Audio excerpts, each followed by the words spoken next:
2026 নতুন বছরের শুরুতেই এলাকায় অশান্তি, চলল গুলি। ঘটনাটি উত্তর 24 পরগনার ভাটপাড়া পৌরসভা 6 নম্বর ওয়ার্ডে নিমবাগান এলাকায় গুলি চলার অভিযোগ উঠেছে। স্থানীয় বাসিন্দারাই পুলিশকে ফোন করে গুলি চলার খবর দেয়। মোট 4 রাউন্ড গুলি চলার অভিযোগ ওঠে। ঘটনাস্থলে ছুটে যায় ভাটপাড়া থানার পুলিশ, কিন্তু কে বা কারা গুলি চালালো, কোথা থেকে অস্ত্র আসলো তা এখনো অজানা। ঘটনাস্থলে যান ভাটপাড়ার 6 নম্বর ওয়ার্ডের কাউন্সিলর মিলি দত্ত। এ বিষয়ে ভাটপাড়া পৌরসভার 6 নম্বর ওয়ার্ডে কাউন্সিলর মিলি দত্ত বলেন, আমি তখন একটি অনুষ্ঠানে ছিলাম, হঠাৎ করেই আমার ওয়ার্ডে গুলি চলার খবর পাই। এরপর আমি ঘটনাস্থলে ছুটে আসি, তাই ঠিক কী ঘটেছিল আমার এখনো জানা নেই। আগে পুলিশ প্রশাসনের সাথে কথা বলতে হবে, তারপরেই আসল ঘটনা জানা যাবে।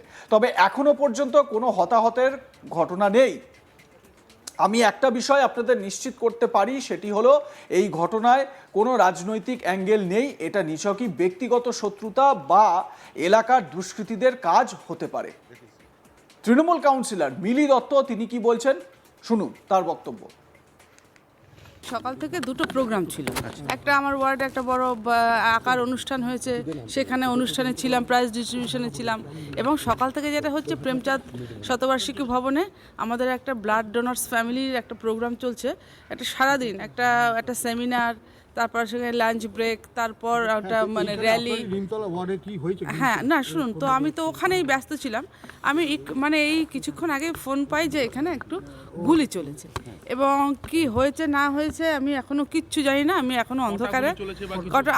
আমি প্রশাসনের সাথে কথা বলবো। এলাকার আমার যারা লোক আছে, আমার ওয়ার্ড কমিটি আছে, ছেলেপুলেরা আছে, ওদের সাথে আলোচনা করে তবে আমি জানতে পারবো। আমি প্রোগ্রাম থেকে ফোন পেয়ে সোজা এখানে বেরিয়ে এসেছি।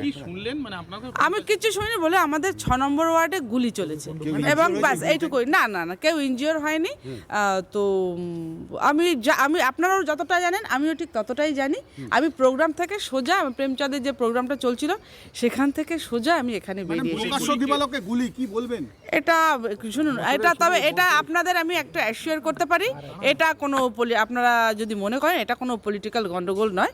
এটা নিজস্ব কোনো আছে, কারোর কিছু হয়তো কোনো অ্যান্টিসোশ্যাল এলিমেন্টসও হতে পারে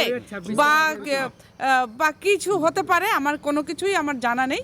আমি কিছু না জেনে অযথা আমি কোনো মন্তব্য করব না।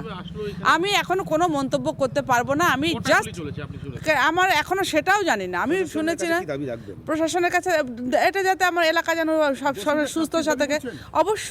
অবশ্যই এটা ছাঙ্গিন করুক, পুলিশ তদন্ত করুক। নো এটা এখন এটা বলবার টাইম নাই 26-এর আগে। তবু বছর শুরুতে এখানে কোনো রাজনৈতিক গন্ধ নেই এই গুলির পিছনে। আমার যতদূর মনে হচ্ছে এদের কোনো ব্যক্তিগত কারো কোনো সমস্যা হতে পারে না। আপনারা এই ধরনের প্রশ্নও করবেন না, এমন কোনো প্রশ্ন করবেন না যাতে আমার উত্তর দিতে কষ্ট হয়। হ্যাঁ ঠিক আছে, দেখছি। আমি তো বলছি আমি প্রশাসনের সাথে কথা বলি, আমার এলাকারবাসীর সাথে কথা বলি, বা পুলিশ মোটামুটি এরা মানে অ্যাবাউট 4 রাউন্ড। না এরকম কিছু নেই। আমি আপনাদের এখানে এরকম ঘটনা ঘটেনি, আজকে হঠাৎ হয়েছে। আমি দেখছি ব্যাপারটা দেখছি। এই অশান্তিটা তো কোনো রাজনৈতিক অশান্তি নয়, আমি এইটুকু আপনাদের একটাই প্রশ্ন এখানে, আপনি যেহেতু কনফিডেন্সিয়ালি বলছেন যে কোনো রাজনৈতিক এটা প্রতিহিংসা না, কেন বলছেন? কেন আমার ওয়ার্ডে এরকম কোনো সমস্যা নেই, কোনো ধরনের কোনো সমস্যা নেই আমার ওয়ার্ডে। না এটা কি হতে পারে, ব্যক্তিগত কোনো হতে পারে মন মাটামা, এটা ব্যক্তিগত কোনো মন মাটামা থেকে। এদিকে স্থানীয় তৃণমূল নেতা অশোক দত্ত জানান, 5 রাউন্ড গুলি চলার খবর পেয়েছি। পুলিশ ঘটনাটি তদন্ত করে দেখছে। এর আগে এই এলাকায় এইরকম ঘটনা ঘটেনি। কি বলেছেন তৃণমূল নেতা অশোক দত্ত শুনুন। রক্তদান শিবিরের ওপরে একটা ডিসকাশন চলছিল, তা স্বাভাবিকভাবেই আমরা ওখানে ব্যস্ত ছিলাম। হঠাৎ শুনলাম আমাদের 6 নম্বর ওয়ার্ডে গোলাগুলি হয়েছে, 5 রাউন্ড গুলি চলেছে। কারা করেছে, কি বৃত্তান্ত এখনও আমরা জানি না। আমরা স্পটে এসেছি, কাউন্সিলর আছে, আপনারা আছেন, প্রশাসন আছে, আমরা ব্যাপারটাকে তদন্ত করে দেখছি। আমাদের এখানে কোনো গোষ্ঠী নেই,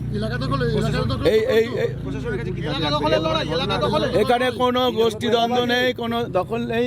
হ্যাঁ হতে পারে, কেননা হ্যাঁ এটা যদি আমি জানতাম তাহলে তো পুরো ব্যাপারটা তো আমার নলেজে থাকতো। দেখুন প্রশাসন খুবই সক্রিয়। এবং ঘটনা হচ্ছে আমাদের ওয়ার্ডে ঘটনা ঘটেনি। এসআইআর নিয়ে একটা ছোটোখাটো ঘটনা ঘটেছিল, তখন আমাদের পার্টি অফিসও ভাঙচুর হয়েছিল। এখন ঘটনা তাকে কেন্দ্র করে ঘটছে কিনা আমরা জানি না, কেন পরবর্তী সময়ে কোনো মুভমেন্ট কোনো রাজনৈতিক দল থেকেই ছিল না, সেটা হয়তো সুপ্তভাবে ছিল, এখন সেটা ঘটতেও পারে। এটা তদন্ত সাপেক্ষ, এটা আমরা তদন্ত করে দেখব, কিন্তু হ্যাঁ এটা আমরা বলতে পারবো না। না না এখন এটা বলা যাবে না, কিন্তু ঘটনাটা ইনসিডেন্ট ঘটেছিল, সেটা এসআইআরকে কেন্দ্র করে একটা ইনসিডেন্ট ঘটেছিল এবং আমাদের পার্টি অফিসও ভাঙচুর হয়েছিল। প্রশাসনের কাছে আমাদের দাবি তদন্ত করে যে দোষী তাকে শাস্তি দেওয়া, কঠোর থেকে কঠোরতম শাস্তি। যদিও এই বিষয়টিকে ব্যক্তিগত কোনো ঘটনা বলেই বিশেষ করে বলছেন তৃণমূল নেতা নেত্রীরা, এর মধ্যে কোনো রাজনৈতিক কোনো ঘটনা নেই বলেই জানান ভাটপাড়া পৌরসভার 6 নম্বর ওয়ার্ডের তৃণমূল কাউন্সিলর মিলি দত্ত। কিন্তু এটাও মাথায় রাখতে হবে, ভাটপাড়া সবসময় অশান্ত থাকে। ভাটপাড়ায় এই ধরনের ঘটনা কিন্তু আমবাদ।